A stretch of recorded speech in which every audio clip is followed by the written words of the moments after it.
Lucy, you're planning something, and I'm gonna wish that I never met you. No, Kevin.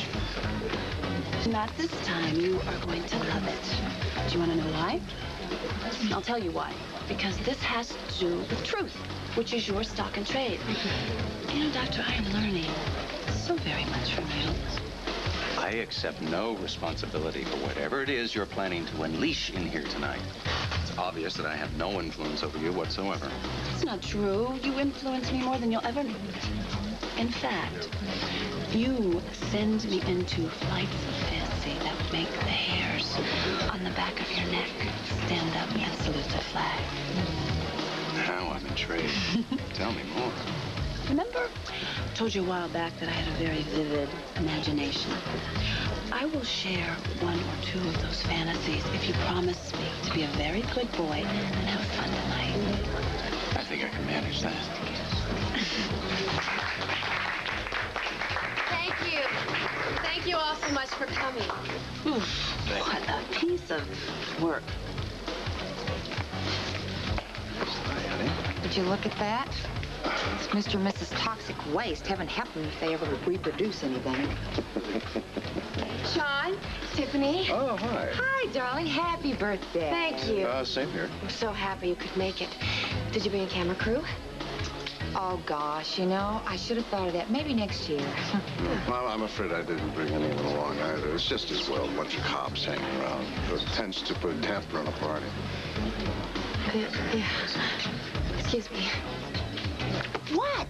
Wait, what? I didn't know what to say to her. What are we doing here anyway? I don't know. Give me a minute and I'll try to think of a reason.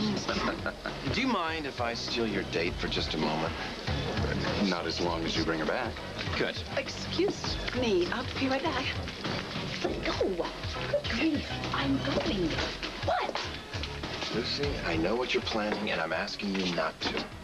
You're asking me? Yes. Oh, you know what I'd say to that? A big fat so what? Do you happen to recall, what was it, a couple months ago, I came asking you something? No, let me take that back. I came begging you not to take away my position at Deception. Do you remember that? Not only did you buy it right out from under me, by the way, I do happen to know who masterminded that whole little maneuver. You completely ignored my own personal suffering, and you stuck, of all people, that viper of a wife into my position. Who, you know what she did? She made me suffer on a daily basis, stuck in that little tiny cubbyhole of an office. It was pure and perfect torture. So now you're asking me? Excuse me? Asking me not to do something? I suggest you visit the real world, Ned Ashton. So what I'm getting is you're irritated with me. Irritated? So I say we put all of that aside in the furtherance of a common goal. The only goal I'm interested in tonight is to make sure that Catherine is so far behind bars you have to go under the jail to visit her. Like I said, common goals. Lucy, you were right all along. Catherine has been blackmailing me. And if you want to compare misery, I've had to live with her, sleep with her. So, trust me on this, I've suffered more. I guess you do sort of have a point. All I'm asking for is one more day. I have the same ammunition you do, and I'm ready to use it. But for reasons I can't go into right now, the situation requires a rather delicate handling. I see. Well, why don't you help me out here and tell me why should I care? Excuse me. This will serve as a temporary deal memo, reinstating you as acting head of Deception effective Monday. Are you caring yet? She's all yours, pal. Excuse me, you are gonna be so proud of me. Take me to some far corner where I want to bare my soul. Frankly, I'd rather see you bear something less spiritual, but we've got to start somewhere. Come with me. Lead the way, Doc.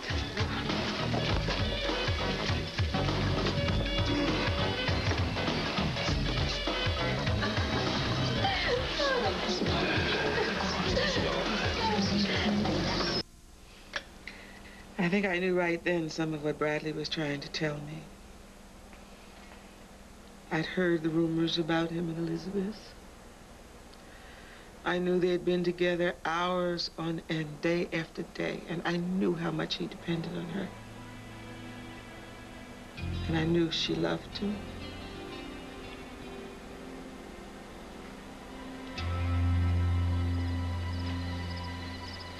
It isn't only Elizabeth. Tell me everything. Elizabeth realized, I realized last fall when the rumors started, what we had to do. And in no time since then have we even been alone in the same room. That can't be easy. It hasn't been. Eugene knows. He tried to help us. Isabel? I will do anything to protect Isabel and the children. Only now, I don't know what that is. What's happened, Bradley? I got a call last week from Jack Boland.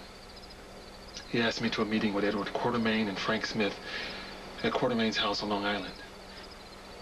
I flew down last weekend.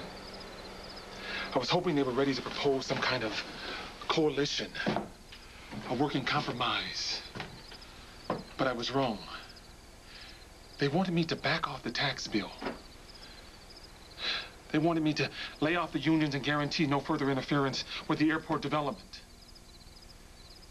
They asked me to promise not to run again. Forget about Washington. Surely they can't mean it. They do mean it. The alternative is they go public about Elizabeth. And about Kylie Quinlan. Judge Quinlan's daughter. They had a private detective following us for 3 months. They have hotel receipts. They have pictures. Bradley. Kylie miscarried my child. They have the hospital records. Oh, my Lord, God. I can get myself out of Albany and back to Mount Hebron Church, or they'll take the evidence and take it all down.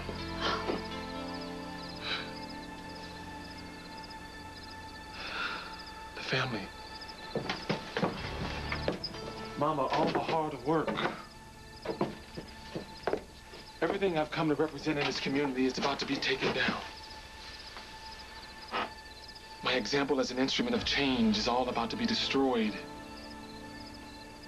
And I can't do nothing about it. I can't give in. And I can't not give in. You cannot let them do this. There is a way. We'll find a way. The hardest thing is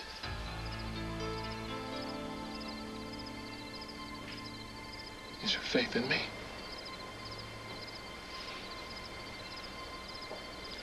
You are my son.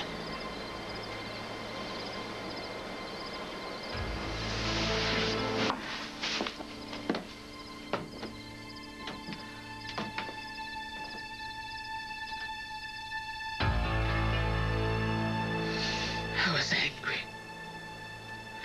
I was angry at Bradley. And at that moment, I would have killed for him. I would have given my life for him. I would have died for him if I thought it could help him. We talked until midnight. I couldn't comfort him. I couldn't ease his pain. I couldn't ease his choice. And I knew I mustn't let him go to Isabel, not yet. So I asked him to stay the night. He agreed. I left him fully dressed, stretched out on his own bed in his own room. And then I went to bed, but I couldn't sleep.